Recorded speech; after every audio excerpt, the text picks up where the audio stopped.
ఎవరి గతి ఎటులున్నదో ఈశ్వరునికెరుక ఎవరికి విధముగా జరుగునో పరమాత్మకెరుక ఎవరి గతి ఎటులున్నదో ఈశ్వరునికెరుక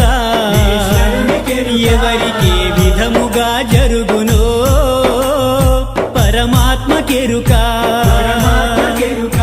ఎవరి స్థితి ఎటులున్నదో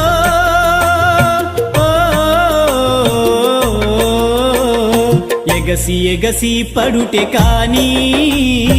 అలవి కాదెవరికైనా